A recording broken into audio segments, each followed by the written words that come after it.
had a little lamb. Larry had a little ma'am. And this has been Comics Covered for the week of 26th of September 2018. Episode 44.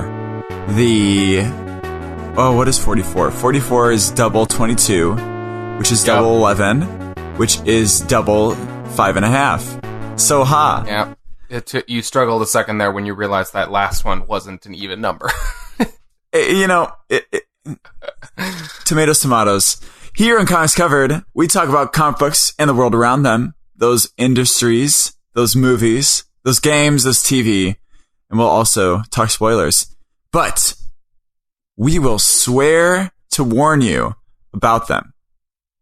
Just a little background information. Doug just removed our warning of the swears from the opening script. Yeah, so obviously we can't be controlled about what fucking words we say. Yeah, and exactly. I'm just so pissed that we gotta even warn you shitheads. Honestly, I'm sorry. I love you all. I love you all. You're not shitheads. On this subject, Samantha and I were just, she just got a new tutoring client who's like 10 years old and he likes comics. And we were wondering like, what that we have can we really give him? Cause like, I never think about that in comics. Yeah. But like, I was thinking, okay, I could probably give him Spider-Man, but they do have like hundreds of main character women who have ginormous boobs. So I don't know if that's okay. I don't know if like how much violence is okay. I was thinking like we have. How old is he? 10. That's tough, borderline. Right? That's borderline. Like, I think you'd be fine giving a 10-year-old.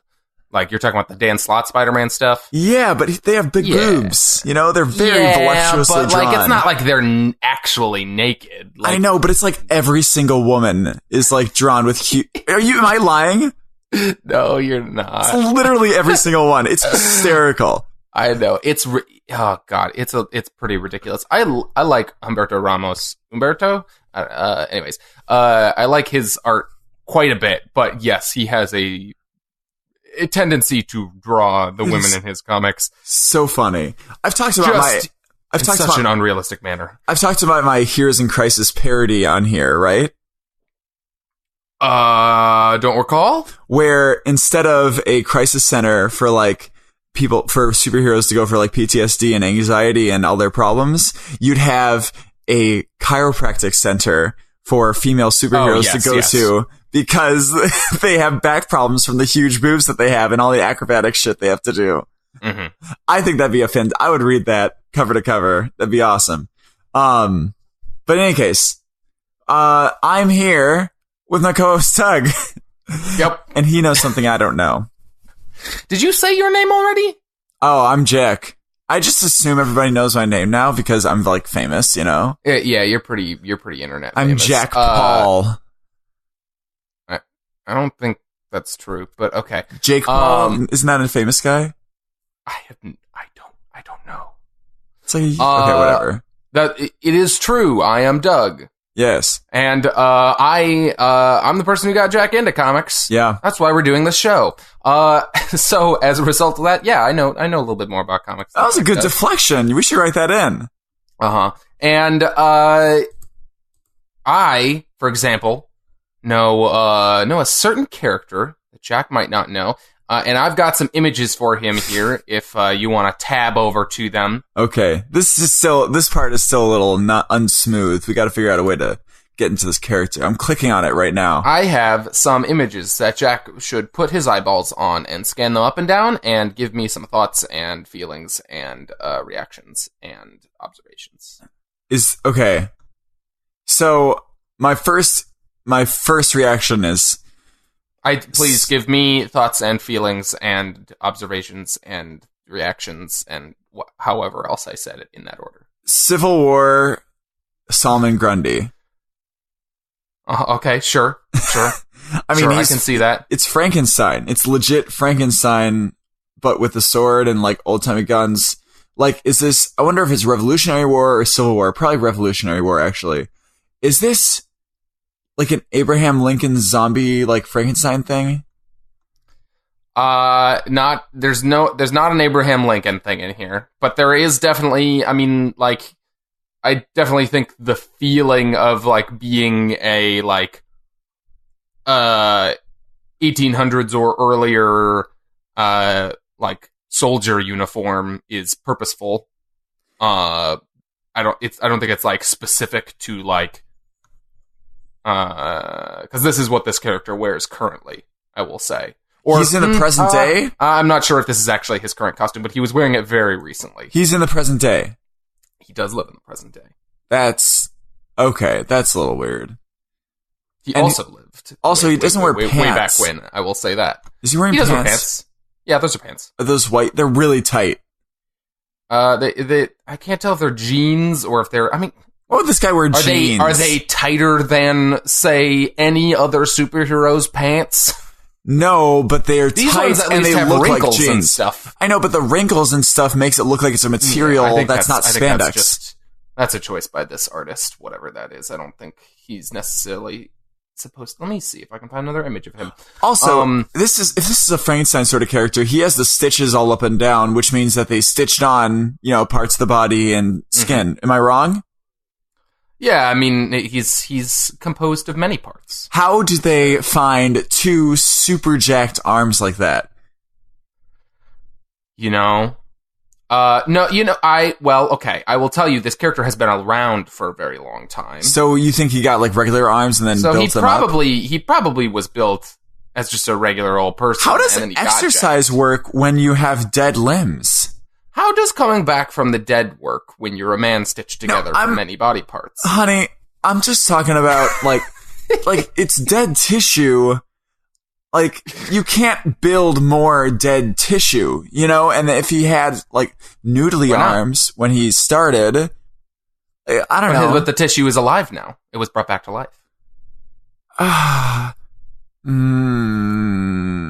Okay, whatever. I won't dwell on it. I'm not enough of a scientist to really give you a real answer to that question, so I'm just going to deflect with that. I mean, I don't think real science really applies here, honestly. No. Okay. But, I mean, alright, can you give me a guess as to what publisher this is from? I mean, if he's in current continuity, he's got to be a big 2 thing, because they're the ones with continuity. Sure, I guess that was a subtle giveaway. Yeah. I really have gotten good at that because I know how to ask questions so that it doesn't seem like you give me an answer, but you give me an answer. He's also got a little bat on his gun, it looks like. Yep, he does. Also, he's fighting tiny things in this other picture. I don't know that they're in the right one? Yeah. Yeah, what are those? Isn't that weird? The picture's cropped. I think this is from a larger image. I mean, it looks like they're going to get fucked up. I'm not sure what those little guys are, to be honest. It's the arch nemesis of the atom. And they're like, we're setting our sights to bigger... No. Okay, so this is Marvel? This one is DC. Oh, darn it. I thought you said, by saying, oh, you don't know that's Marvel.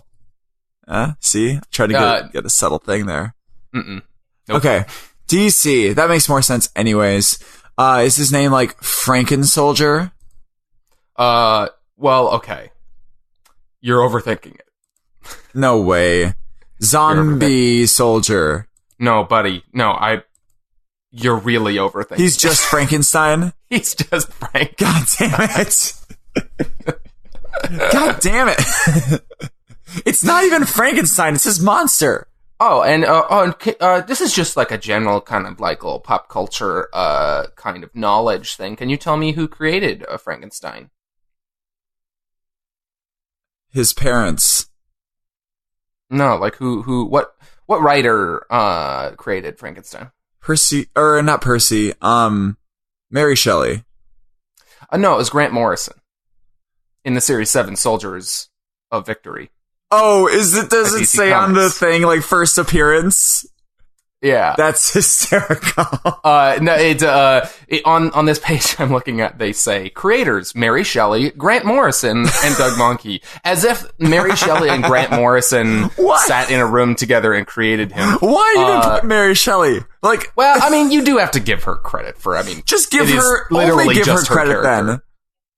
Well, I mean, it is like it's weird because it's like it is just Frankenstein, but also Grant Morrison like bolted so much shit onto it to like because they should say like developed for DC Comics. Yeah, I mean, I don't know. They I mean, I'm sure if they wrote it out as a whole thing, I'm looking on like a wiki, so it's like a text field. But that's really funny though. I want a screenshot of that posted on Twitter. That's really funny. Yeah.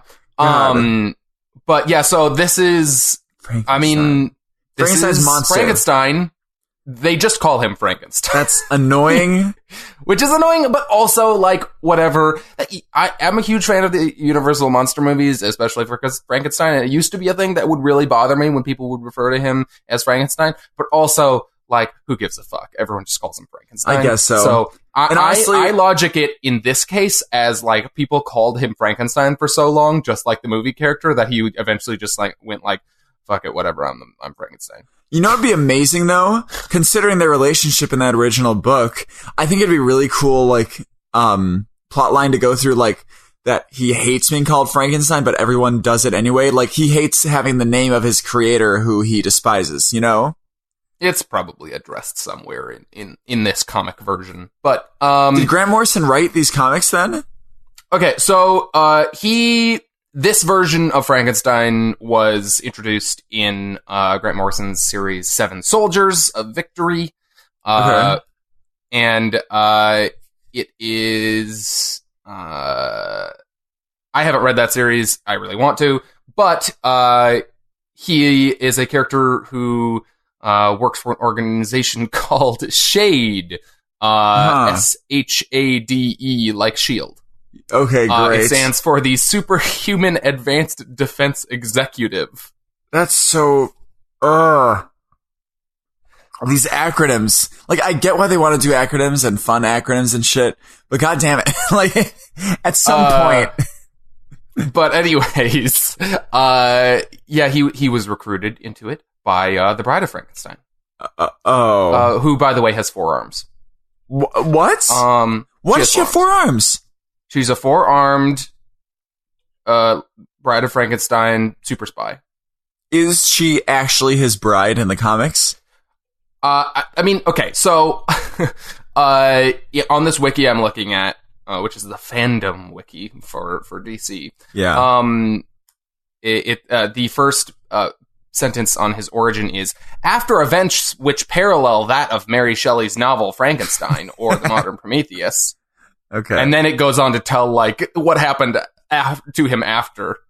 So basically, he just kept living until modern day and was eventually, and lost touch with the bride. She became a spy for this, or not a spy. They're not really, they're sort of a spy organization. They're not really, though. Anyways, they're this secret government organization called SHADE, and he reconnects with her, and she recruits him into it, and now he's an agent of SHADE.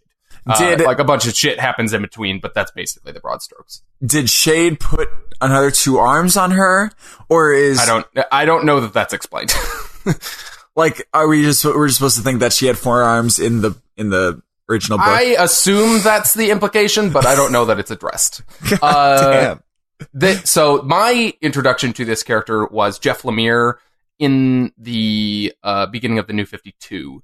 Wrote a series called Frankenstein Agent of SHADE, in which Frankenstein led a group of monster characters, like taking down other monster threats. I mean, of course you got that. I feel like you told me about that actually when you caught it. It's a fun series. I fell off of it. I've been specifically meaning to, like, go back and read it as, like, a fun Halloween thing maybe this month. Okay. Because I always regretted, like, not finishing it. Okay. It's not like, I wouldn't say it's, like, something anybody needs to read, but I enjoyed it. It was a fun series. And you're specifically into, like, the monsters and stuff like that, so it makes sense. Yeah. Okay. Wow. Shit. I would love to read. Did you read that Seven Soldiers thing or no? No, I really have been meaning to see that, or read that. It is an interesting series in that it is, it's a series about a bunch of characters who, like, come together to save the world as this group called the Seven Soldiers. But it's told in a way in which you can read any of the issues in any order. Huh. As far as I understand it. That's really cool. But yeah, because they're all like, I think the idea is that it's my understanding is that it's a team book like series, but the team never actually meets each other. Huh. So I could be wrong about that, but that's my understanding. Okay. Well, shit. I mean, yeah, it's Frankenstein. On that team, we've also got Mr. Miracle, Zatanna, and a bunch of other weird, obscure characters. You know, I would have never known either of those characters like a year ago. Isn't that crazy? Mm-hmm. Probably Zatanna, actually. I would have known Zatanna. She was on like the animated series and stuff. Well, not from that. I would have known her because she was on one of the extra characters on Injustice. That's really the only... Sure. That's how I knew her. She's so much of a cooler character, by the way, that I gave her credit. Like, at first, like, when she was on Injustice and I saw her, I was like, wow, she looks really dumb. But now she seems super cool. I don't know. I don't really like her redesign for that first Injustice game all that much.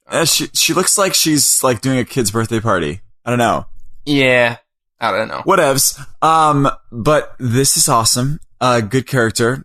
Frankenstein. Wow.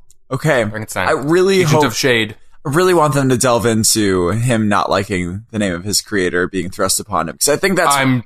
I'm sure it's been addressed. Isn't that just... I don't recall. I'm willing to bet I've even read some lines where they address it, and I just don't remember. But Okay. Well, Doug, how was your week? My week was good. I'm so excited for October, Jack. I'm so jazzed. Okay, why? Jazzed. Well, I want to watch a lot of horror movies. Really? And I made a big You're not good with horror movies usually. No, I love horror movies. I used to not be great with horror movies. I have gotten a lot better. I'm still squeamish about some gore stuff. Well, because that stuff is usually thrown in there for no reason, anyways. Yeah, yeah. But yeah, I made a big list of all the stuff I want to watch. Okay. Because there's a lot. I have a lot of gaps. Army of Darkness isn't on there, is it? Because we're watching that together. No, yeah, because we're gonna watch that. Speaking of goriness, Evil Dead 2. God, that was some great shit. Yeah. Great shit. That's a great movie. But yeah, top of that list are like the classic slasher movies because I've never seen them because I like Halloween. Kind of, yeah, I have not seen Halloween, Nightmare on Elm Street, or Friday the 13th. Ooh, yeah, man. Also, you know we should get on there with Friday the 13th. The first Friday the 13th, the original classic one, is actually like it's good, but it's not at the same tier as Halloween or Sunday on Elm Street. I just feel like I need to see it. You know, it's actually a really good addition to it is if you watch, they did a remake of Friday the 13th, actually. Yeah. That's, I think, superior to the original. The original is good for certain aspects, but as a straight up slasher movie where people die for stupid reasons for being stupid, the remake is fantastic. It's great. Okay. Sure. Do it. That's awesome. I'm really glad you're doing that. But you've seen The Exorcist, right? We watched that together, didn't we? I believe that was the first time I saw it. Yeah. I think so. What's another? I gotta think of another horror movie. Oh, are you watching any Final Destination movies? They're hilarious. No, that's not on my list. They are so funny. And but those I are have more higher priorities than Okay. That kind of horror movie is generally not my thing. I got you. Oh, The Descent. Yes, that is on my list. Good. That is definitely one I'm going to watch. Because you have always had a weird thing about that movie, right? There's something about it. I don't know. Turns me off. But I've heard so many people just rave about it and how good it is. It's just something about it seems like it's going to be a gore fest to me. It's not though. It's not like, because it's in low light too. It's not like you're seeing a lot of the gore and shit. You know what I mean? Yeah. I'm really excited for you to see it. It's great. Make sure you watch the UK ending, not the US ending. Oh. Yes. Okay. It was originally released in the UK, and then they specify that. They changed the ending because they thought that American audiences wouldn't enjoy a higher concept ending. Sure. So if they have it on I don't know, Netflix or Amazon Prime or something, or do you think it's automatically going to serve me the US ending? Probably. But honestly, it's not that big of a deal. It's not that much of a change. They literally just remove a scene from the end. So even if you watch the US ending, you can go watch the UK ending and it'll just be a little tag on to the end scene, really. So there's just like an extra scene that's not in the US edition? Yes. Okay. Yes. All right. Interesting. All right. I'll keep that in mind. Okay. That's great. Doug. Yes. I want to talk about my week. It happened yesterday. The whole week? Yes, the whole week happened yesterday. No, I was eating, I don't eat fruit all that much, but I was eating fruit yesterday and there are blueberries in the thing. And, I came, yesterday I also at night, had a bowel movement and I had Mexican food. So it was going pretty fast, and I think that attributed to it. But I looked in the toilet afterwards, and I must have swallowed a blueberry whole, and that blueberry traveled through my entire body, unbroken. I have a picture of it to prove it to you. I'll send it to you later. Oh, God. No, you won't. It came out whole. You will not send me any pictures. An entire blueberry whole. Isn't that amazing that it came out like that? It didn't break at all. Isn't that weird? Doug? You know what, Jack? I'm gonna just let's move on into our news. Lame. I pooped a blueberry. Gross. You removed it. You don't want to talk about it. It's crazy. It's really crazy. It's happened with salad before, but not blueberries. Blueberries are squishy. In any case, the Dark Phoenix trailer came out today. And, not today.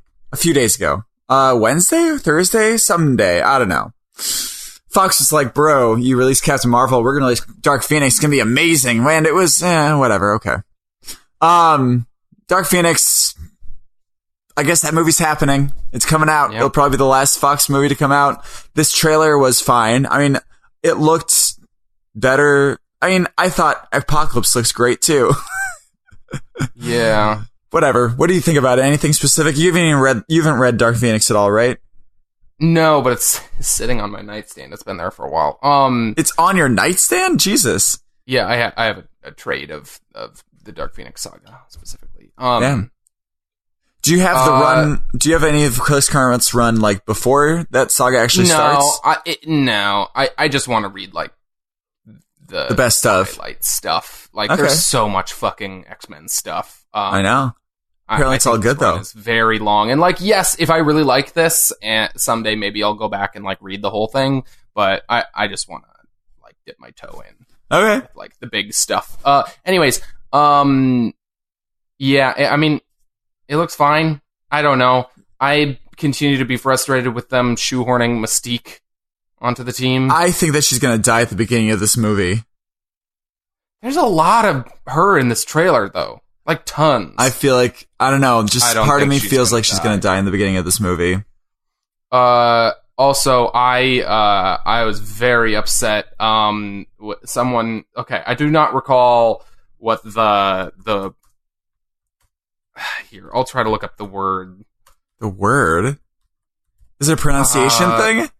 Okay, so people were talking about, so they slightly changed up how Mystique looked in this movie. Okay. She's got a very different kind of patterning on her face, and a lot of people were saying that it was triggering their trypophobia. Which is a very specific fear that I looked up afterward and wish I hadn't, because I got many images of very disturbing things that may have it planted this fear inside of me now. Look up sounding. I don't know what that means. Okay, go ahead. What are you talking? Just look that word up. No, I will not now because you made me afraid of it. So it is a fear of irregular patterns or clusters of holes. What? In things. Or bumps. Is that if like you look for it up tripping? And like TRYPO phobia. It's if you look it up and look at images, it's some of the most horrendous shit I've ever seen. Okay, cue me looking it up. God damn, what is this? Trypophobia. It's the first thing that pops up. I guess it makes sense. Okay. Closely packed holes. Should I go to images? Google Images? Like, you shouldn't, but also I'm doing maybe it. do. Oh my god. Oh my god, it's a skin disease? Oh, I don't think it's a disease. No, it's just like, these are images of like things that would trigger someone's trypophobia. Oh my god. A strawberry? That's bullshit. Come on. But I think that's like in the case of like someone who actually has like that kind of phobia. I guess so. Holy or aversion, shit. I guess, more so. But This is terrifying. Oh my god. Nobody do this. None of... Oh, there's a face. Oh, god. I know. No, there's some fucking foul shit in there of people like... It's just like the most exaggerated versions of it, obviously, but like... God. Fucking gross shit. There were Anyways, enough people saying it to where people online were being like, "Oh, trypophobia." it was just like there was like I think there was a thread on the trailer when I watched it. Anyways, now look at Mystique's a close up of Mystique's face, like this one where she's on the jet. Yeah. And just think about that, and it's so fucking gross but funny. I'm not gonna look it up. Whatever. I'm not. That word is No. I just mean like look. It just in the trailer. Like look at her. okay. But anyways, Whatever. yeah, I guess I get it. really now. looks fine. I don't know. I don't really care for what's her face from Game of Thrones. What's her name? Sansa. Yeah, Sophie. that actress. Sophie Turner? something, right? Sophie Turner, I think. Sophie Turner. Yeah. Yeah. Yeah. I don't know. Who knows? I like the costumes. They look like Grant Morrison's run on X-Men. Oh. Did you read that or no? I read a large chunk of it. I never finished it. But, Okay. I just don't like the New actor that plays Scott Summers. I don't like him. he's whatever. He's fine. I don't know. I don't know. He was in Ready Player One, right? Is that the guy from Ready Player One? It is, I believe, the main character. I don't think it is. Oh, no, you're right. No, it is. It is. Yeah, I don't. Yeah. Okay, whatever. Okay, let's move on, because we don't really care about this trailer that much. Yeah. I mean, like, whatever. Neither I'm of gonna us seem see it. super enthused. I'm gonna see it, but... I'm going to wait and see what the reaction is, because Oh, really? You're not I gonna was see it in pretty theaters? fucking disappointed by Apocalypse. So I know, but I'm gonna see... Like, I'm gonna see it in theaters on a Tuesday, so I can get $5, you know? Why not? I'm going to wait, and if reviews are at the very least like tepidly positive, then I'll see it. Does it have if to reviews be... are like if like Rotten Tomatoes is like 50 or lower, I'm not seeing it. Okay, wait, come on. You have to give me... Okay, how about if it's between 30 and 50, you don't see it? But if it's under 30, if everybody says it's shit, you have to see it. Oh God, no! Come on. No, I've seen too many terrible superhero movies in the last like 5 years or whatever. Did you see Green I can't. Lantern in theaters? I don't think I don't remember if I saw that in probably not in theaters. No, Okay. maybe I did. I don't remember. I don't know. It was bad. That's enough to satisfy you for a lifetime. Yeah. By the way, meanwhile, Venom's coming out in like a week. Not a week. Venom's Couple coming out weeks. like on Thursday or Friday or however that works. Wait, now. Thursday or Friday? I think it's coming out on Friday. The 5th?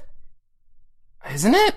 Oh, maybe. Maybe. I don't know. That's crazy, though. I thought I saw something like a commercial that said like this Friday or whatever. Yeah, it's October 5th. That's crazy. Okay. Yep. Wow. Okay, well, let's move on. Doug, you added this in. I don't know anything about it. Okay, so Norm Brayfogle, who is a very influential, beloved classic Batman artist from the late 80s, early 90s, passed away this week at the age of 58. It's let me check. Oh my god. I just realized 58. Yeah. Holy shit. Yeah, fairly young in the grand scheme of things. It's kind of sad because like a lot of people are talking about how it's kind of highlighting the fact that like a lot of older comics creatives, especially apparent when you're like looking at like the legends and stuff, like they like the comics industry just kind of like when they're done with you, you're done, and like Comics is all, or at least used to be pretty much all freelance. It's largely still a lot of freelance. Yeah. So, like, those people, like, basically get kicked out of the industry and have no benefits or, like, really any kind of, like, anything to fall back on monetarily. Yeah. So, they oftentimes kind of, they're not living well, at the end of their lives. That really sucks. And it's pretty sad. But, he's he's a pretty famous, influential Batman artist from that period. He created one of the most specific, and famous things that he did was he made, Tim Drake his modern costume that he's basically still wearing. Okay. They added another R to it now, so he's Red Robin, but he's basically still wearing that costume. He to a lot of people he was kind of, the definitive Batman artist, and so it's pretty sad to see him go. That's too bad. Yep. So that's pretty sad, but yeah. Definitely. Anyways. Okay. Should we move on into our weekly comics? Yeah. Let's do it. Okay, so this week we read comics. Lots of them. Lots of great ones. Yeah. Great stuff. So we both read Action Comics 1003. What number do you think they'll get it to till they start over again? Before they go back to number 1? Yeah. I mean, now that Bendis is on it as a whole big new thing, they'll at least wait until the next writer comes on. Okay. That makes sense. Yeah. Doomsday Clock number 7. Heroes in Crisis number 1. I didn't pick this up, but I should have. Hillbilly Red Eye Witchery from Beyond number 2. Justice League Dark number 3. Marvel 2-in-1 number 10. The Century number 4. And The Terrifics number 8. And I got myself Shanghai Red number 4 and Maneaters number 1, which Maneaters is great, Doug. It's awesome. And then I also picked up Amazing Spider-Man number 6, Detective Comics number 989, and Justice League Odyssey number 1, and The Flash number 5. I forgot about The Flash. DC 2-in-1, Justice League Odyssey, and The Flash number 55. What? I thought you were going to say it as one title, and I thought that's how you read it. No? No, I think I just stumbled. I don't know. I stumbled over my words. I don't know what I said. But, anyways, Jack, warn the people. Ah! Yep. That was it. How was Justice League Odyssey? That was, by the way, for anybody who hasn't listened before, I guess this week's rendition of Jack's spoiler warning sound. Yes. We're gonna talk spoilers. Justice League Odyssey, the writing was okay. Okay. The art is spectacular. Wow. I have not read a book with this step. What is his fucking name? It's Stepan Sejic. I don't know. You have read a book with him. Have I? Yes, we have. I know you've said that name before, and you've tried. I think we just talked about it because in like solicitations for this issue or something. Maybe. I don't remember. Anyways, I don't remember reading it. I've seen bits of his art before, but I don't think I've read something. I'm not sure. Anyways, it felt new to me, and it is really, really, really pretty. Would you say I should get it based off of the art alone? I think you should flip through it next time you're in a store. I'll flip through it. See. The story is intriguing enough that I want to see where it goes. Okay. So I think that's combined with the art. I'm at least going to pick up the second issue, and see if it still kind of has me hooked. But yeah, I mean, like I think it was a pretty decent debut story wise. Nothing mind blowing. Yeah. But the art, I just really like looking at that book. Yeah. Okay. Well, I mean, that's half the experience. Yep. Okay, cool. So, Doug, tell me, what was your cover of the week. Now I have to get it up. I'm sorry. Yeah, here I've got a link for you. Do you just have these things ready all the time? I looked it up while I was trying to read my books, which is why I got all tongue-tied. There's a link here. That's nice. It's very nice. My cover here is the book that Jack forgot to pick up, which is Hillbilly Red-Eyed Witchery from Beyond. I didn't forget to pick up. I wasn't told, and it wasn't on my pull. They didn't tell me! So this is issue number 2. And this series, we've talked about the first issue when that came out, like a month or so ago, is the first Hillbilly thing drawn by not Eric Powell, by someone else. Wait a minute.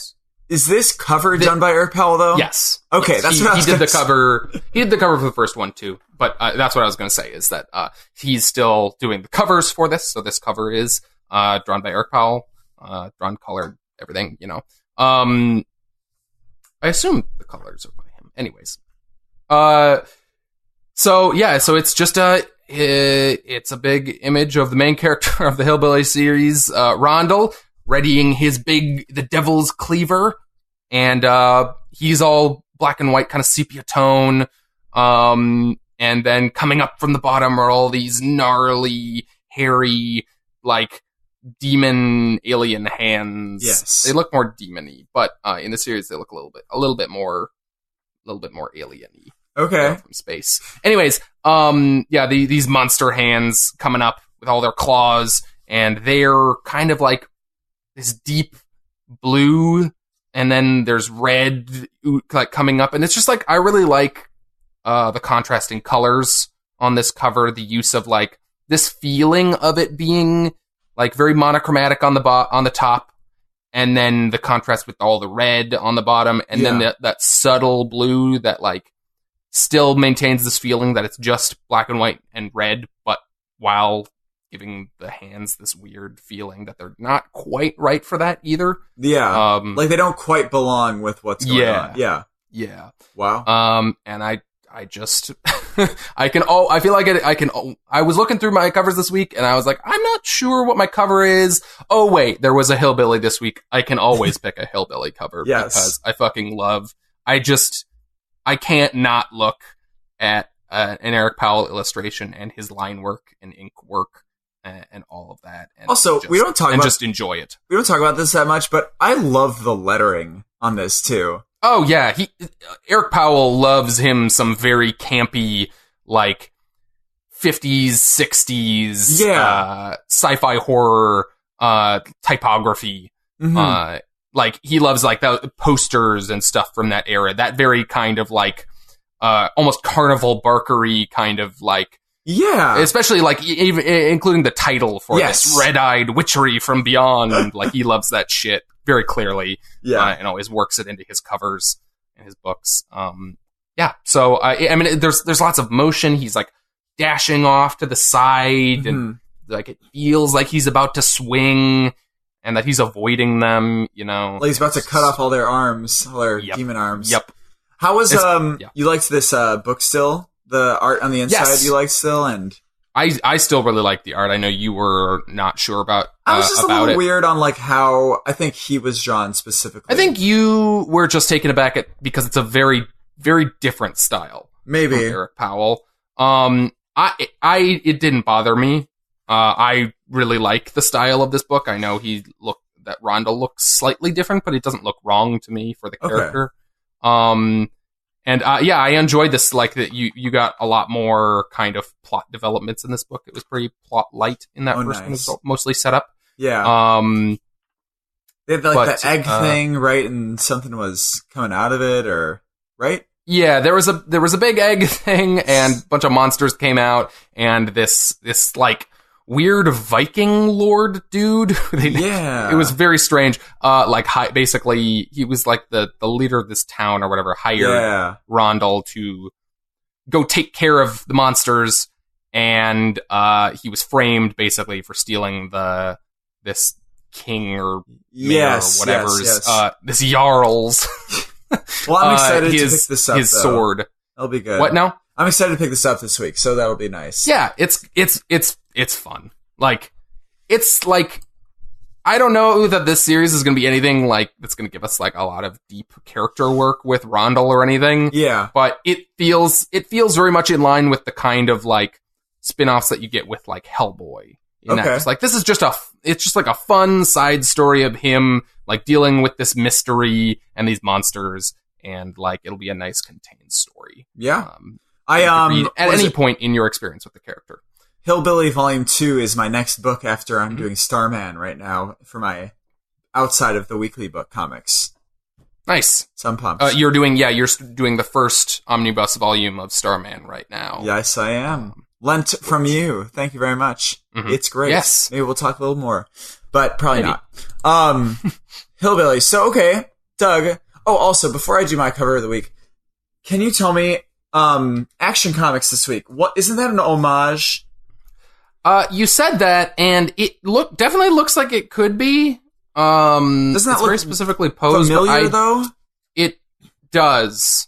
I'm not sure if it is. I'm not sure what it's referencing. Okay, I'm calling out to everybody that's listening. If anybody knows, please tell us. It kind of vaguely reminds me of like the X-Men Days of Future Past cover, but I doubt that's what it's supposed to be a reference to. I thought it was specifically referenced like with Batman in this position and Superman in this position with Kryptonite coming out of them. Like, I swear it's this image. If it is, I can't recall. Not sure. Well, I really like this cover too. So it is a very good cover. I almost picked it. It's a nice runner. I love how they treat Kryptonite sometimes, where it's just like, it feels like it's this huge, powerful thing, especially on things like this, where everything is green because it's around it. And then with the added thing of Batman taking his cape to cover a like dead Clark, basically. It's just it illustrates so much about their relationship, about the power that this thing has, and the evil intentions of just a disembodied hand. Like, it's great. I like that cover a lot, also. But what cover did you pick this week? I picked, and this is going to go into my to Doug's gotta talk about this book. Can we just say both our books are gotta talk about it in general? My cover of the week is Doomsday Clock, number 7. And just because it's wonderful, I think. I love simple pictures. I love simple drawings. Yeah. And, like, this cover, at first when I saw it, I liked the sense of scale and everything like that, and the contrasting colors, the two colors on here. But I really liked it after I finished the issue. So I'm just going to give a little setup, because I think it's good for understanding why this cover is great. So in this issue, spoilers, by the way, for Doomsday Clock, we get our first huge, reveals from Dr. Manhattan, and it's great. And Dr. Manhattan reveals near the beginning of his little speech that he went back in time and moved the lantern that Alan Scott in the 40s grabbed onto to save his life 6 inches. So Alan Scott actually died. Yep. So this image, just an example of like how they've been hinting at how Dr. Manhattan subtly changed the DC universe to make it darker, basically. Yeah. Well, and now we know he also changed the continuity theoretically of Watchmen by taking Comedian out from midair. Yeah. In any case, so the reason I love this cover is because, little blue moth, which is what Dr. Manhattan is, basically landing. It's kind of like, I see it as a sort of butterfly effect thing, where the butterfly of Dr. Manhattan is affecting this lantern that's, I don't know, way back in time. But still, like, this thing in history is so much bigger. I think what they're trying to say with this is that this lantern and its place in history is so much bigger than Dr. Manhattan, that while he can affect these things and he can change them, he's fucking with things that he doesn't even probably understand.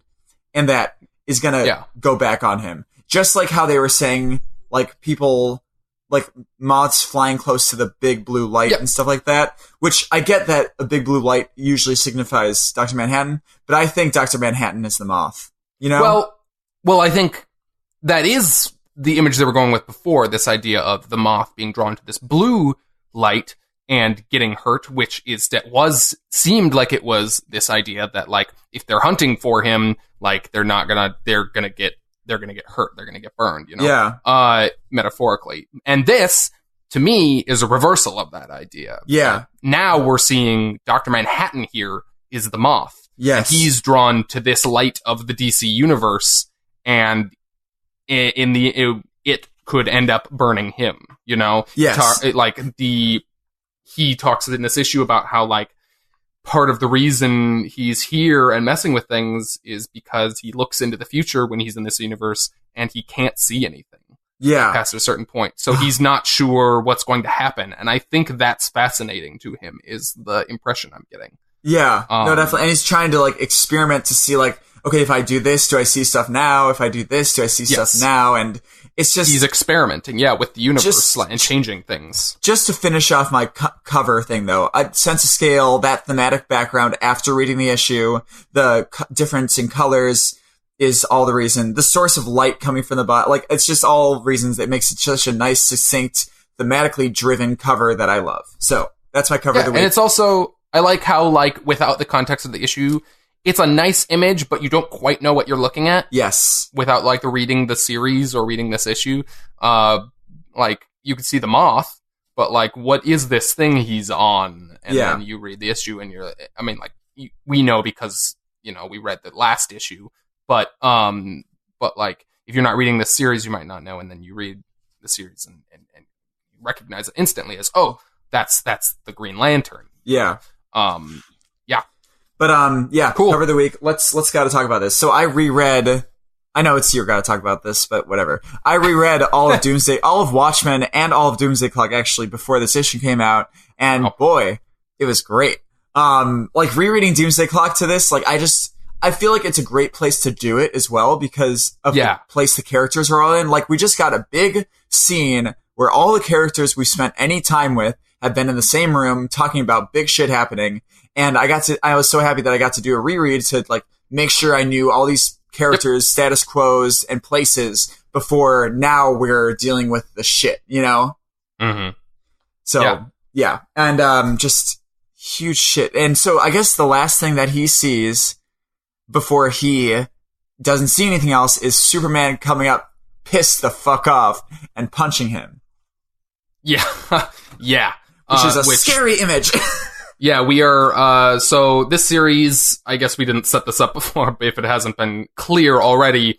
This is the series that we're 7 issues into it, but it's, the, Watchmen, crossing over with the DC universe, in some fashion here. Dr. Manhattan, has been messing with the DC universe, and we're trying to find out why, and, Adrian Veidt, Ozymandias, and, the new Rorschach, trying to recruit him to help their universe because the Watchmen universe has fallen into chaos. Anyways, so they've been searching for Dr. Manhattan, and they finally find him in this 7th issue, and we get lots and lots of big plot reveals. We get the reveal that Dr. Manhattan has been fucking with things. He can't see into the future, and except that the last thing he sees is Superman, like, coming at him like that. We get the reveal that fucking Ozymandias does not have cancer. I love that. Was almost my moment of the week. Like, it's so good. He just looks back, looks forward. Adrian does not have cancer. It's such a perfect Dr. Manhattan moment. Rorschach says, but found him changed, dying from cancer because he's been pretending that, like, this cancer has, like, made him, like, remorseful. Like, feel bad about what he's done. And Dr. Manhattan just says, cancer? Looks back. Adrian does not have cancer. It's such a perfect look. Of course he fucking doesn't. No. That manipulative asshole. Also, what's funny? The lie that he thought of, why should just having cancer make you remorseful? You should just be remorseful. A normal person would just be remorseful, Yeah, but I just mean, like, I think it's like it was a tool he used to get sympathy from people. Of course, definitely. It's just really funny that in his mind, well, the only reason that any person would be remorseful is if they got hurt from it, right? it becomes about him, and then he's sorry. Oh gosh, it's great. And I just want to go over like two, I think, just terrifying images that just look like just foreboding in general. One is the image of a pissed off Superman coming in to punch you close up. Yep. The other is an image of a battered Ozymandias saying, "I have a plan," smirking. Those are two horrifying images. Yeah. Where does he? He says it at the bottom of one of the 12 issue grids. The second one. Saturn Girl is in the middle of the page. No, that's not supposed to happen. You can't just. Yeah. God damn. God. I'm so it just makes me so excited to read the next one, but we have to wait 2 fucking months. Yeah. God damn it. And I'm glad that you just learned about about Johnny Thunder. Oh yeah. Before reading this. I'm so happy. And I was able to read the whole thing with him too. I didn't, realize that they were saying, "Oh, Thunderbolt." And he said, "Say you here," right? Yep. He said the magic word. He was trying to summon the Thunderbolt, but he doesn't have the pen. He doesn't have the pen. The magical the magic pen. Oh gosh. So good. One thing, I want to keep looking at this up. I love how they visualize them traveling through time with this breaking up black thing. You know what I mean? Yeah, the how he basically takes a chunk of the floor with them. Well, I was talking about how. Or what do you mean? Where they go in time. Oh, I know what you mean. You know what I mean? Yes, how they do this weird Venetian blinds kind of effect where it's we're fading in and out of different spaces. Yeah, basically. It just really makes me feel like that motion. I feel like that weird motion. Yeah, and it's an effect that feels very unique to what you can do in a comic book in a single panel like that. But also gives you the sense of the passage of time and everything in a single image. It's cool. Yeah. Yeah, I really like it. And Bubastis finally makes sense. The cloned Bubastis. Did you read the back stuff on this? I didn't. I skimmed some of it. You gotta read the back stuff on all this stuff, dude. You should reread everything. I know. I'm probably gonna read that stuff. I'll probably reread the whole thing again. I'll probably read it all again with Watchmen, like you did. But I'll probably do that for the last issue. Jeff Johns on Twitter or something said that the back of this issue was very important. Okay. Yeah, I'll read it. I'll read it. I've read some of them, and some of them I haven't. Okay. But I got you. I have a theory. Okay. And it's probably obvious. Do you remember the nightmare that Superman had? Yes, in the first issue. And that it wasn't a real memory in DC continuity? What was the nightmare? I don't remember. His parents dropped him off at a dance, and they got in a car accident, and they both died. Well, I think that is continuity. It is? I thought just the dad died. Shit. Well, no. His parents are both dead in current continuity. Okay. I don't remember if that was exactly how they died. But okay, I would love to look it up because I feel like that's one of the things that he fucked with, and I feel like that's the thing that Superman is pissed at him for. I think he did orchestrate their death in some form. Yeah. I'm trying to look it up. Anyways, maybe it's oh my god, what if it's a rebirth thing? What if it is a continuity thing where he was behind how they are dead in this continuity? Yeah, so in the New 52, both Jonathan and Martha Kent have died following an accident with a drunk driver. Okay. Yeah, so he grew up basically without them, which is fucked. Yeah. Jesus. They're such a big part of that character. They were both alive for a long time. And then it was just Ma Kent for a while. Yeah. Well, I mean, because they were the ones that instilled in him all the values and stuff like that and made him into not a psychopath, basically. Yeah, and I've also just a lot of older Superman stuff, not even that old, circa the 2000s. Yeah, he goes and he visits Ma Kent, and he's a good son, and he visits his mom and stuff, and it's nice, yeah. And you get that kind of connection to seeing where he got, like, how he got to be how he is, you know? Yeah. Through seeing his mom. I'm really excited to read All-Star Superman specifically. Does he do that there? Oh, it's so good. I think, yes. I think they got some stuff with Ma Kenton. I'm sure they do. That series kind of goes all over the Superman stuff. Yeah. Also, probably the best version of Superman's origin. It's not an origin story in the slightest. It's basically a recap of his origin, but it is one of the best just kind of encapsulations of his origin out there. Or anyways. Okay. One criticism. Okay. Batman in this story. He was just kind of there. Yeah, I just feel like in general he's just been kind of there. He hasn't driven anything, and also he gets like hit across the face by a couple people, and he gets shocked by Joker. I just feel like he's like not being smart.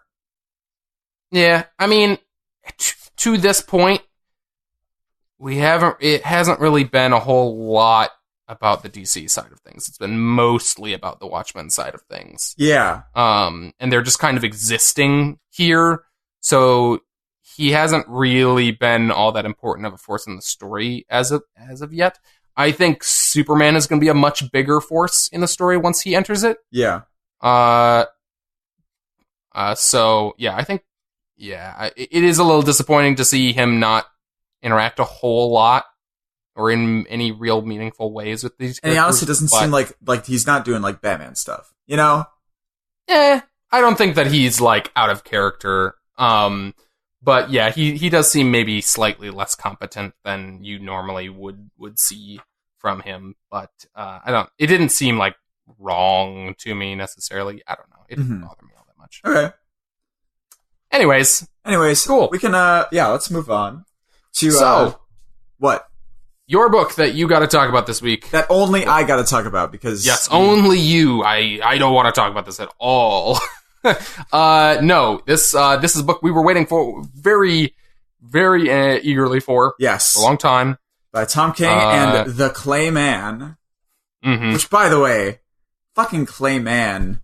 He's so good. Dig on this so much. Yes. Now, is this even slightly a little bit different than the art he has in Batman? Because I feel like it looks more reflective of some way. I think the coloring is different. Yeah. It's definitely. I think it's definitely. Does that look almost painted, like that texture almost? Yeah. This is a very different coloring style than that one shot story that you read with him. But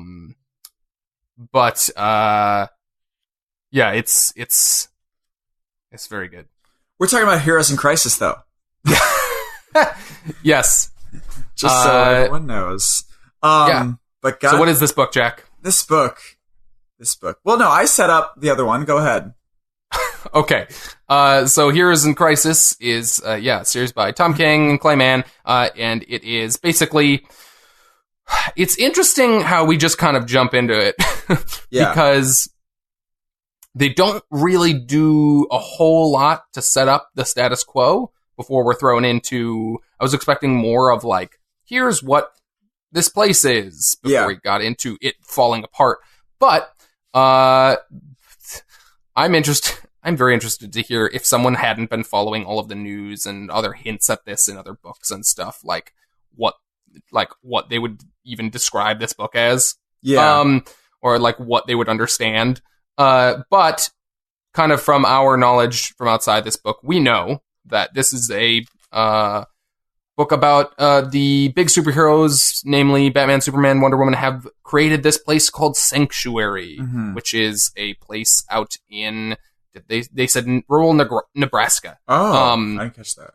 Yeah, it's in Nebraska. It is a house in the middle of this big wheat field, and basically it is a kind of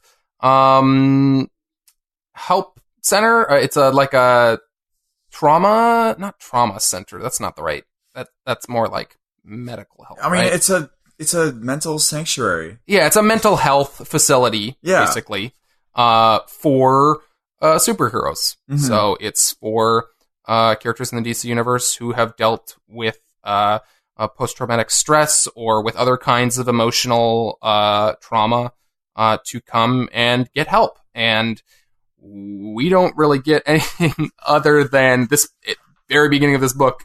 Everything has been thrown to shit. I'm willing to bet we're going to get a flashback issue. Well, I mean, we technically are having flashbacks every couple pages with these testimonials. We are having flashbacks, but I'm willing to bet we're going to get like a full flashback issue. No, I can feel that. At least somewhere in this series. Maybe at the very end. Oh my god. Fuck. So basically, yeah, everything's been thrown to shambles at the beginning of this. There's been basically a mass killing. I don't know if we can say it was a shooting, but it was a. I mean, yeah, we don't know. Like, it's bleeding. Basically supposed to be effectively a mass shooting. Like there are many, many characters who have been killed at Sanctuary. Yeah. And it seems through some very small flashbacks and through kind of the events of this issue, the main suspects in this series, as for who killed everyone, are either Harley Quinn or Booster Gold. I thought... What? Oh, because they both saw each other, I guess. They both claim that they saw each other do it. It's just like... And this whole, like, I love the whole them and fighting at the beginning thing. So you almost feel like, why is this happening? You're like, what the fuck? Yeah. And it's like you're figuring out the mystery along with the Batman, Superman, Wonder Woman, while they're trying to piece it together. It's just, oh, God. And it's such a well-done scene between them. God, okay. Can we talk about these testimonials really quickly? Because the writing is great, of course it is. But the art in having 9 straight panels of someone with upper chest and face and making them interesting and look like they're emoting and just... Like, this first Harley Quinn one is just heartbreaking. You know what I mean? Halfway through the page, she realizes what she's doing, and she feels shame. When do you draw Harley Quinn feeling shame, Yeah. God. Yeah. It's just, I mean, what do you think about it? How do you think about those little beats in there? Oh, they're very good. They're basically, like, we are seeing... Yeah, like, I assume they're talking to a therapist, or I'm not sure if they're doing this to a camera or what they're doing. Yeah. But they're talking basically directly to the reader, and they're kind of like just kind of talking about themselves. They're introducing themselves, and kind of what their deal is. But through that, you kind of like hear some of like what's kind of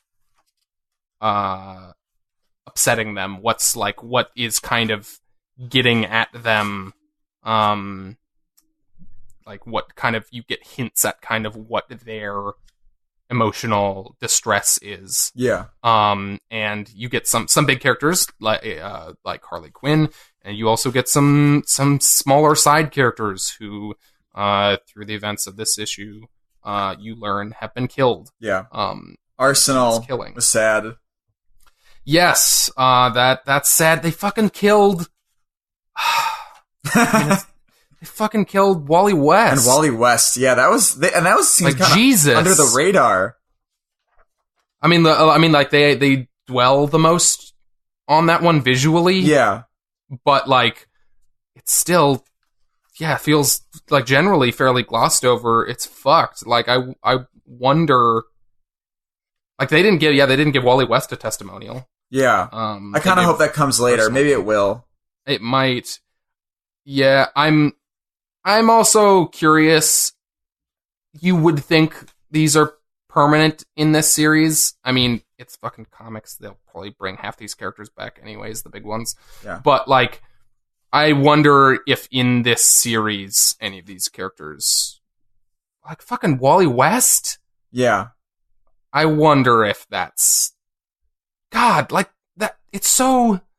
out of nowhere. It really is. Because it's so, and I know this is kind of the point, but like it's so not relevant to anything that's happened with him. Yeah. In the past few years, it's just like, I guess he's dead now, I feel like he's one of those past like flashback things that we're gonna get, like why he was there and what he was doing. That's part of the reason I think, it's not just probable, but important that we get some sort of before the incident flashback stuff of this, because we've never seen this place working. Yeah. Like, we've never seen it up and running and doing its thing and helping people.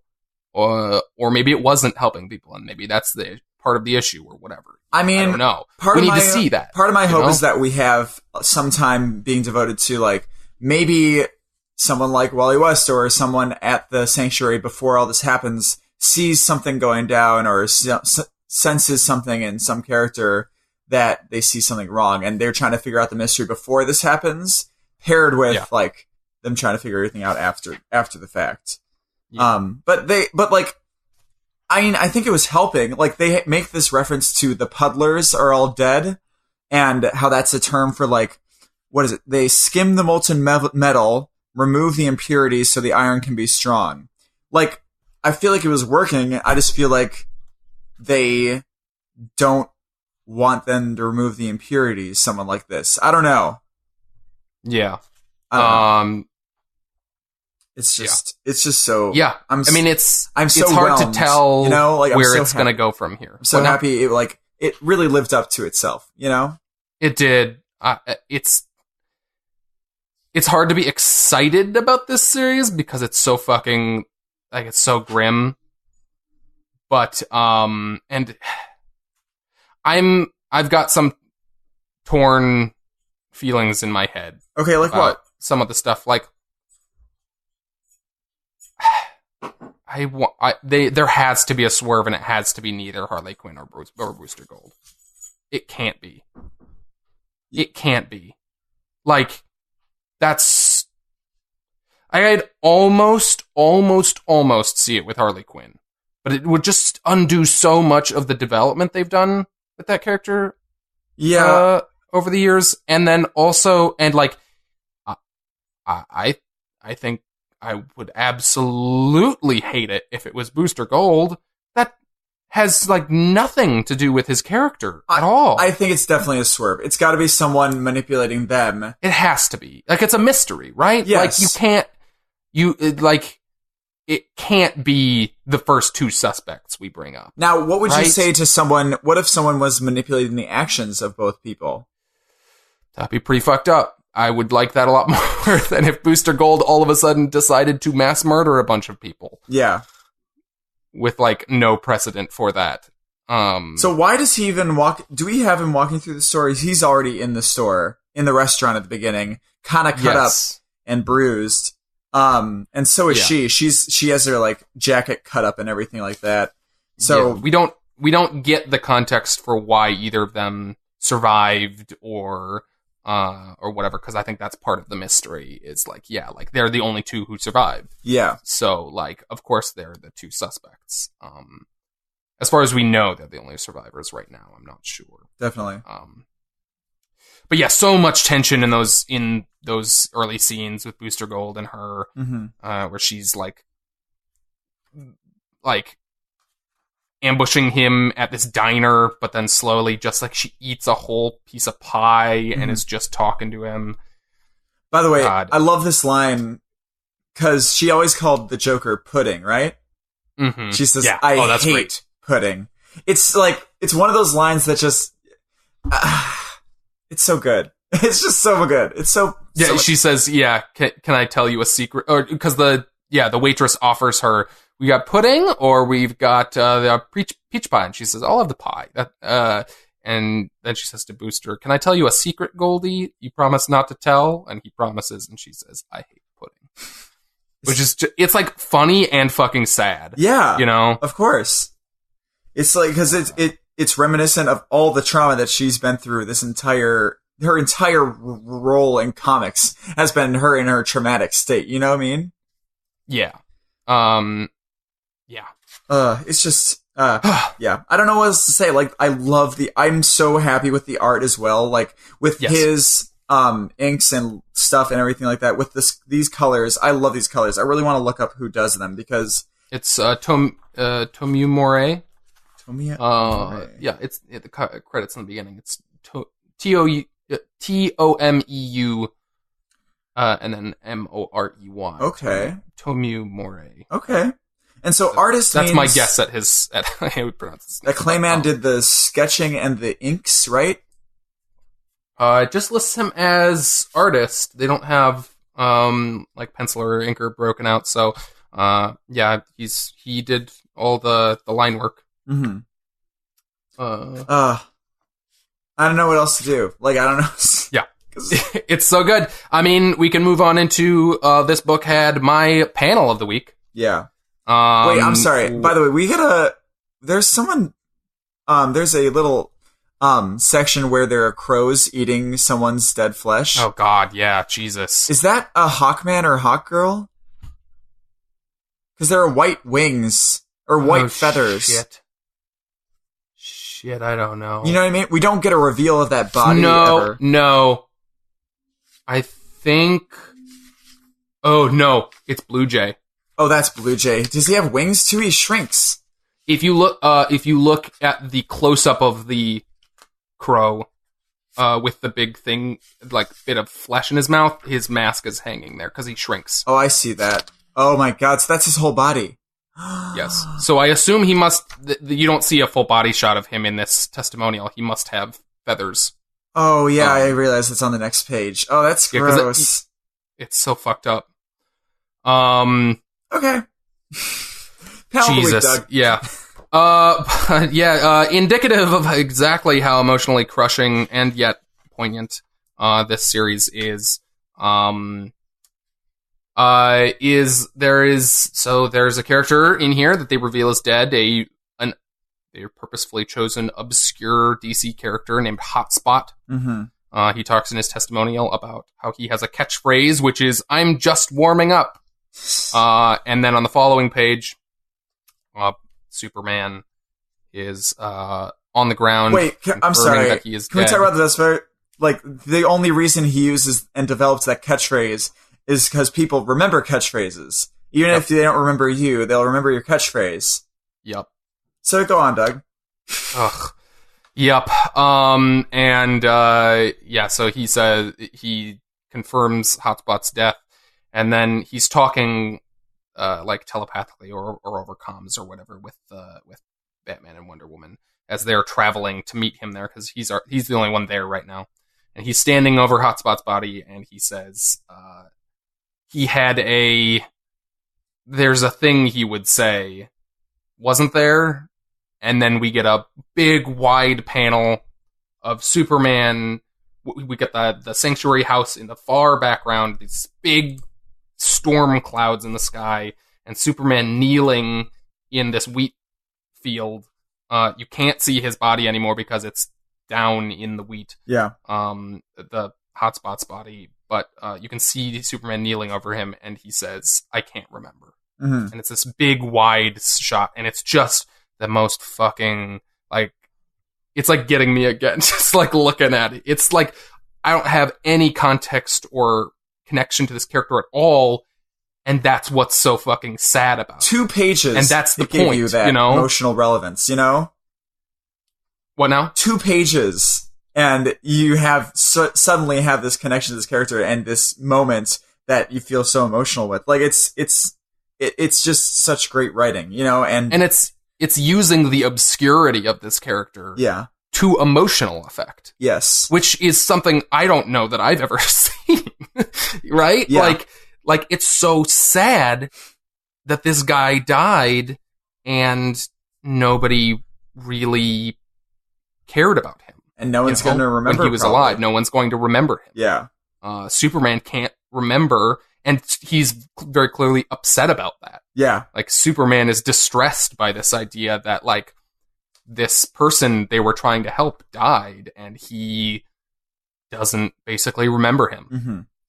Also, another thing about that panel, I just want to talk about, because, like, a detail, I think, is they have these huge billowing clouds behind the house. Yep. And I think that gives you the sense that a disaster has happened.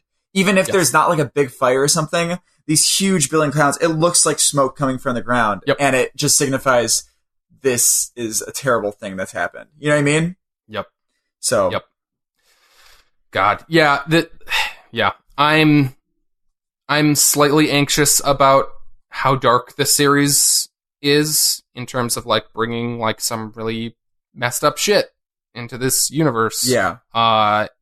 But I think so far they're handling it with like I think that moment in particular is an indicator of that like they're doing it for a purpose. Yeah, there's emotional maturity in here that you can see that I think we're gonna be pretty confident. Like they're using this superhero universe, this thing that these creators love, to get through some issues, you know? Yeah. To get through some traumatic kind of feelings and stuff. Yeah. Definitely. And I'm like not excited, but I am fascinated to see where this is going to go. Definitely. When you said a Superman thing from Heroes in Crisis, I thought originally you were going to do the one. There's one like a page before this one where it's a full page splash, and they are illustrating his telescopic vision, which I really like. Yes. Yeah, they just draw it as if like there's this big disc in front of him, with no border or anything. That's just closer. Mm-hmm. And it works really well. You can see what's in the background beyond that. Those kinds of visualizations of power, especially immense power that Superman has, I think is one of like the coolest things in comics in general that you can do, you know? I mean, like, it's so rare that, like, there's been, like, 80 years of Superman. He just had his 80th anniversary. Yeah. The idea of, like, coming up with a new way to visualize something like that for a character who's existed for so long. Definitely. Is so cool. Yeah. When people are able to do it.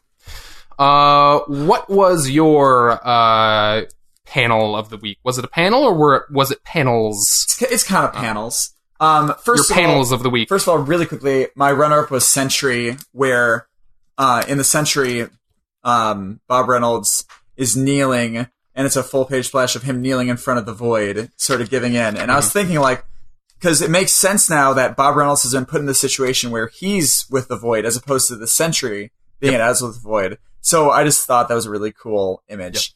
And that book is awesome still. Jeff Lemire. But my panel of the week is Marvel 2-in-1, where we got, this bad Fantastic Four kind of got their shit thrown for them when Johnny and Ben didn't have their powers. And now, they do. And I just love this, where the Mad Thinker is like, has his hands out, and he's like, I'm not gonna go down without a fight. And Johnny's like, flame on, and this whoosh, giant flames overwhelming him completely. And he's like, oh my god. And then Mad Thinker just gives up. No, okay, you're right, I'm done. Here, just take them. Just take them. Because he's got like gloves that basically give him stretchy arms. Yeah. So those are mine. I don't have as much to say because, I'm still emotionally getting over Heroes in Crisis. Yeah, this was that was a very fun moment. Yeah, very satisfying considering like the emotional context of like, Johnny just finding out. I mean, not true, but basically finding out emotionally that Reed and Sue and the kids are dead. Yeah, and this guy posing as Reed, and then like. He gets his powers back, and it's this very kind of cathartic moment of like, no, you know what? Fuck you, dude. and like actually having like the powers to back it up, and Mad Thinker just immediately giving up. Yeah, definitely. Yeah. Okay. What do we got next week? Do you have anything in front of you? Because I got it in front of me. Well, why don't you go ahead and read them? Okay, we got the Donny Cates Double Penetration. Cosmic Ghost Rider and Death of the Inhumans. Mm-hmm. We have Justice League. Okay, so there's another Justice League Dark weekly comic that's coming out. 5 issues. Oh, yes. It's called The Witching Hour, and it's written by James Tynion IV, so I guess I have to get it. If you want to keep reading it, it's definitely, I'm pretty sure it's like, I think it's starting and ending with one-shots, and then it's crossing over between Justice League Dark and Wonder Woman. So I don't recall exactly how they're doing it, but I think it's like end capped by these one shots, Wonder Woman and Justice League Dark, and then I think an issue of Justice League Dark and an issue of Wonder Woman. Okay. I think I'll look up more. Whatever. So it'll be short. I think 4-part weekly series. Oh, is it 5? Yeah. Oh, okay, so there's another issue in the middle there somewhere. Yeah. But yeah, it says 5-part weekly event. Yeah. Yeah. Whatever. And then we got Magic Order. I feel like it's been a while since that came out. Yes. Wonder Woman Earth 1 Volume 2 comes out next week. I don't know if I'm going to get it next week, but who knows? Yeah. Agreed. I have 3 new ones that I just wanted to ask you if you saw anything about. Also House Amok comes out. Remember that one? Yeah, I'm not picking that up. Oh, you're not? Okay. You were more interested in than I was. I was interested in it. And then I reached a point at which I was like, I need to be very selective. Yeah, that's what I'm thinking. What new series I continue with. So the new Umbrella Academy starts next week. Umbrella Academy Hotel Oblivion. Okay. I just read the second volume because I never got around to it back when I read the first one. Dallas. And it's great. You'll have to tell me about Spaceboy and how he is. Spaceboy is very great. Okay. Spaceboy in the second volume of Umbrella Academy got very fat. And how does he get fat in a suit? What does that mean? It doesn't make any sense. They don't explain. Does he eat? Yeah, he ate. He ate a lot and he got fat. Okay, I'm done with that character. So I found a couple new series that are starting next week that look pretty interesting. Sure. There's one called Juk Joint. Juk Joint? Juk Joint. Have you heard of this? I have seen the title. What is it about? So it's about like these people in a whorehouse, I guess, in the bayou, and these women like protect themselves and they kick ass when people threaten them, and it's like a horror thing. It's a horror book about a Louisiana bayou brothel or some shit like that, and women that kick ass. So. Oh yeah, and then Superior Octopus also starts next week. Yeah. Are you gonna pick that up? I know, right? That's so hard. It feels like I'm like jumping ahead. Yeah, I know. I don't know if I'm not gonna do it. I know I'm not gonna do it, but whatever. There's also one called Dead Rabbit coming out by the guy that's doing Infinity Wars. What's his name? Yeah, it's Jerry Dugan. Yeah. I thought it was interesting looking. I'm not sure about that one though. Yeah, I think I'm gonna skip that. But I don't think I'm gonna get Juk Joint. I've got some more books coming out in the next month new ones that I'm fun. But this is not next week, but just to draw your attention to it now while I'm thinking about it before I forget. They're doing a Halloween special on October 10th. DC is DC. Okay. It's called Cursed Comics Cavalcade. Oh, didn't you say those? So I think you've been generally skipping those, but just a heads up. I enjoy like holiday specials, especially when they're good. Yeah, I thought you specifically October. One. The October you didn't like. Last year's was bad, but specifically the concept was, what if we reimagined these characters as evil in a way that was like pointless? Yes. It was just like, what if Superman murdered Mon Pa Kent instead? That sounds terrible. And it was just like, okay. Yeah. And it was just like, that's all you got from the stories. That's so like, annoying. It was just like, watch them do these fucked up things. Oy. But this one's more like, Batman's like dealing with zombies on the cover. I haven't looked at like what the stories are in it, but like it's just like spooky superhero stories. Okay. Yeah, there's a Batman, Wonder Woman, Guy Gardner, Swamp Thing, Zatanna. Yeah. Anyways. Okay. Very cool. I'm excited. Maybe that's next week, or is that just in the next? That's 2 weeks from now. That's not next week. I just was thinking about it. Okay. Well. Okay. And spoilers. Yeah. I think that's gonna about do it for this week. If you made it this far, thank you for listening. We're a new podcast. I think we're yelling into not so much of a void as we were, but we got some people. We love you who listen. What if they don't listen to this part? What if I think I've asked this question before. Whatever. But the absolute biggest thing that you can do for us if you like the show, and if you don't like it, is give us a review or star rating on iTunes. And if you enjoyed what you heard, let someone know about us with your mouth or with your mouse. Like your rat. Yes, your rat. Well, like, mice and rats are different, Doug. Tape a note that says, listen to Comics Covered. It's a comics culture podcast. And then tape that to your rat. And then you let that loose in like a public building. I mean, honestly, tape is not going to hold. Tape's not going to hold. You got to use Gorilla Glue or staple or sew it. So I think sewing is probably the most humane. Sew it to the rat and then let it go. Yeah. Disclaimer, we do not condone any animal abuse or letting rodents into government buildings. Oh my God. Or do we? I have to tell you this. Okay, I'm sorry. I didn't tell you this really, really quickly. You remember that Air Buddies podcast I was telling you about? Yes, I do. So in one of the Air Buddies movies, they couldn't say no animals were harmed because some of the puppies died when they were filming because they got sick. Because they got sick and they didn't get their vaccinations. Oh no! So they couldn't say that during the thing, but they said all animals were they said something else that was like really funny that they couldn't say. It, that like made it very clear that some animals were harmed. Yeah. Isn't that terrible? That's fucked up. It's really fucked up. Sad. But kind of funny also. Oh, you know what I've been thinking about? This is entirely a tangent. We're trying to do the outro. I know, but I really want to do some sort of thing on social media or just on the internet in general. Somehow that's just like a compilation of all of the best comic book dogs. Oh yeah, that'd be great. All of the best ones. I would love that. We got Element Dog now, and we got Bats. Bats is up there. And then we've got all the obvious ones like Crypto. And yeah, it's very Lockjaw. Comet the Super Horse. Lockjaw's a good one. He's clutch, you know? Is Lockjaw a pet, or is he a man? Okay, whatever. Or is he a Clayman? In any case, he might be. Check back next week on Sunday, because we release then. And you can subscribe also and never have to think about it.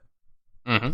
You can do that on pretty much any podcast app that you want to use. You can do, like, we've got our podcast on iTunes, Stitcher, it's on Google Play Music. We just got on Spotify. Yeah. So if you want to listen on Spotify, you can do that. So in the meantime, before the next episode, on next Sunday, hopefully, you can find us on Twitter and Facebook under the handle @ComicsCovered, or I guess more specifically to Facebook. That would Wait a minute. If we're Facebook.com/comics. I'm sorry. If we're on Spotify, that means we have ads in the middle of our thing every once in a while, right? Yes. Does that mean we don't get? I don't know how that works with podcasts. I assume that's not in the middle of our episodes. That would be like between or something. Okay. I just thought that, like, are we supposed to gain money from that? No. No? No, we are not. Okay, well, that's whatever. Okay. Yeah. Anyways, so yeah, you can find web archives of all our episodes at comicscovered.libsyn.com. That's LIBSYN. And on our YouTube channel, if you want to find us in the streets and yell at us, say happy birthday to Doug. Or if you want to, what? Say happy birthday to Doug, everybody. Oh God, yeah, it was my birthday recently. I'm 22. Oh yeah, you feeling 22, Taylor Swift? I am not 22. My age will remain a mystery. He's 27. Okay, well, you ruined the mystery. I did. If you want to get a hold of us with a question or feedback, send us a message on social media, Facebook or Twitter, or our email, comicscovered@gmail.com. Thank you all so much for listening. I'm Doug. And I'm just warming up. Oh, Jesus. I know. Why you gotta bring me down at the end of the episode? I'm sorry. Holy shit. And this has been Comics Covered. Bye-bye. Thanks. Cheerio.